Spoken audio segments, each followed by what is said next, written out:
કેમ છો મિત્રો? મજામાં? વામજા એજ્યુકેશનમાં તમારું હાર્દિક સ્વાગત છે. આજના વિડીયોમાં, આજના લેક્ચરમાં, આજના ટોપિકમાં આપણે ગુજરાતીનો એક સરસ મજાનો એવો નિબંધ જોવાના છીએ. આજના નિબંધનો ટોપિક છે ચલચિત્રોની સમાજ ઉપર અસર.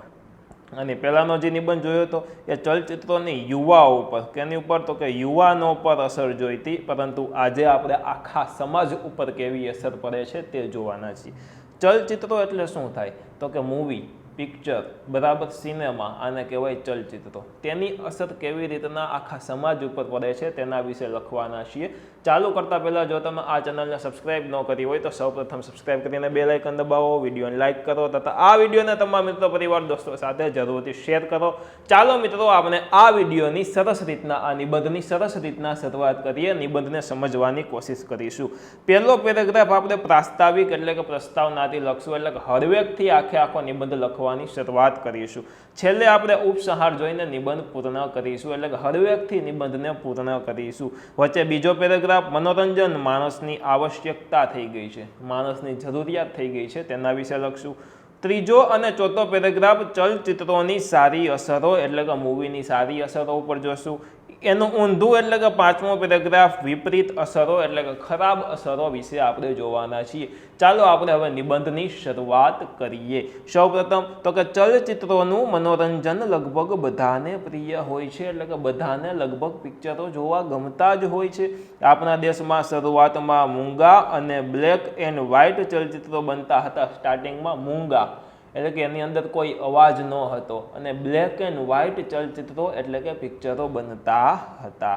ત્યાર પછી રંગીન ચલચિત્રો બનવા લાગ્યા, કલરવાળા ચલચિત્રો બનવા લાગ્યા. અવાજ, પહેલા મ્યુઝિક આવ્યો, પછી મિત્રો બધી બોલવાની રીતે આવી, અને એ વખતે ચલચિત્રોમાં રજૂ થયેલું સુંદર કથાનક, સચોટ સંવાદો એટલે કે સચોટ વાતચીત,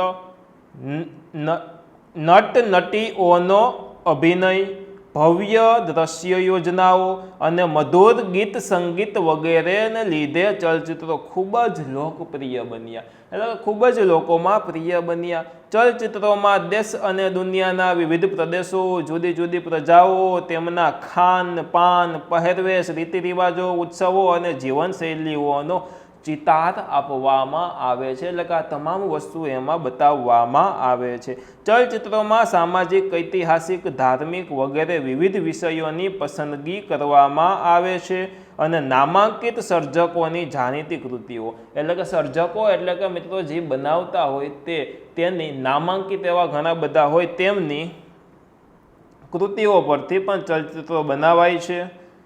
ઘણી વાર ચલચિત્રોમાં સત અને અસત વચ્ચેનો સંઘર્ષ તેમજ તેમાં સતનો વિજય થતો દર્શાવવામાં આવે છે. સત એટલે કે સત્ય, અસત એટલે અસત્ય, ખોટું, જૂઠ, બંનેની વચ્ચે સંઘર્ષ એટલે કે તોફાન થાય, બાદના થાય, અને પછી છે સત્યનો વિજય થાય તેવું મિત્રો દર્શાવતા હોય છે. ઓકે, એ જોવાથી દર્શકોની ન્યાય બુદ્ધિ કેળવાય છે. ચલચિત્રોમાંથી દેશભક્તિ, પ્રામાણિકતા અને નીતિ જેવા ગુણધર્મો કેળવવાની પ્રેરણા પણ મળે છે. દેશભક્તિને લગતા કંઈક પિક્ચરો બને તો એમાંથી દેશભક્તિ પણ મિત્રો જન્મે છે. આ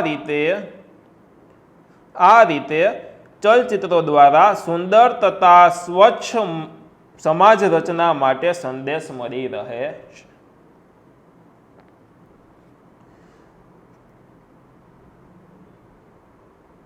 ધાર્મિક વિષયો પર આધારિત ચલચિત્રો સમાજની ધાર્મિક ભાવનાને પોષે છે. ચલચિત્રોની જાદુઈ અસરને પરિણામે અભણ માણસો પણ સાંપ્રત પ્રશ્નોની સમજણ કેળવે છે, અને આ રીતે ચલચિત્રો સામાજિક કેળવણીની કામગીરી પણ કરે છે. સામાજિક કેળવણી એટલે કે સમાજની કેળવણીની, સમાજને કેળવવાની કામગીરી પણ કરે છે, અને સમાજના તમામ લોકો પુસ્તકોનું વાંચન કરતા નથી, પણ ચલચિત્રો અવશ્ય જુએ છે, એટલે કે પિક્ચરો તો અવશ્ય જોતા જ હોય છે. આથી આપણું શ્રેષ્ઠ સાહિત્ય ચલચિત્રોના માધ્યમથી અનેક લોકો સુધી પહોંચી શક્યું છે. જેમ કે ઉદાહરણ દઉં તો આમાંથી રામાયણ, મહાભારત ઘણાએ જોઈ હશે, મોટા ભાગનાએ જોઈ હશે, પરંતુ વાંચેલી નહીં હોય, બરાબર. એટલે વાંચન બધા કરતા નથી, પરંતુ આ જોવે છે બધા જ વ્યક્તિઓ, બરાબર. ઓકે, ઝેર તો પીધા છે, જાણી જાણી, જીગર અને અમી, સરસ્વતી ચંદ્ર, મરેલા જીવ, માનવીની ભવાઈ કે દેવદાસ જેવા ચલચિત્રો આના પુરાવા છે. પુરાવા આના છે. છેલ્લા કેટલાક વર્ષોમાં આપણા સમાજમાં આમૂલ પરિવર્તન થયું છે. જેમ કે કન્યા કેળવણી, નારી સ્વાતંત્ર્ય અને આંતરજ્ઞાતીય લગ્નોની બાબતમાં સારી એવી પ્રગતિ થઈ છે. સતી પ્રથા અને બાળ લગ્નો જેવી કુરૂઢિઓ સમાજે જાણકારોએ આપ્યા છે અને વિધવા વિવાહની પ્રથા સમાજે સ્વીકારી લીધી પણ છે. દહેજ પ્રથાને દૂર કરવા માટેની સમાનતા વધી છે. સામાજિક માળખામાં થયેલી આ ક્રાંતિ પણ ચલચિત્રોને મિત્રો આભારી જ છે, એટલે કે પિક્ચરોને આભારી છે. આમ સમાજ જીવન પર ચલચિત્રોની ઘણી હકારાત્મક એટલે કે સારી અસરો જોવા મળે છે, થાય છે. જોકે ચલચિત્રો વડે સમાજ પર કેટલીક માઠી અસરો પણ થાય છે, એટલે કે ખરાબ અસરો પણ થાય છે, જેનું કારણ ચલચિત્ર ઉદ્યોગમાં પ્રવેશેલું વ્યાવસાયીકરણ છે. અભિનેત્રીઓના અંગ પ્રદર્શનના દ્રશ્યો લોકમાનસ પર વિકૃત અસરો પડે છે અને વરવા પ્રણય દ્રશ્યો, અશ્લીલ ગીતો, નૃત્યો અને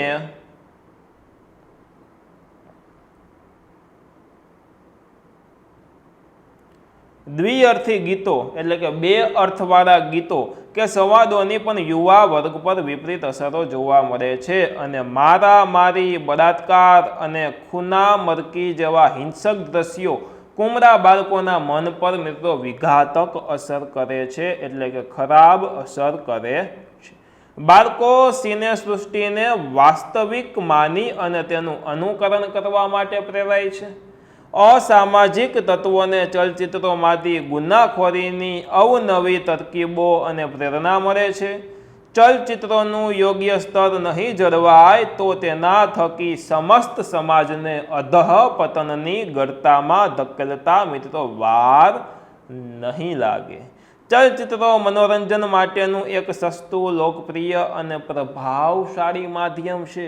તેથી નિર્માતાઓને સિરે સમાજના ઘડતરની મોટી જવાબદારી રહેલી છે અને નિર્માતા એટલે શું તો કે આ ચલચિત્રો બનાવનાર, બરાબર.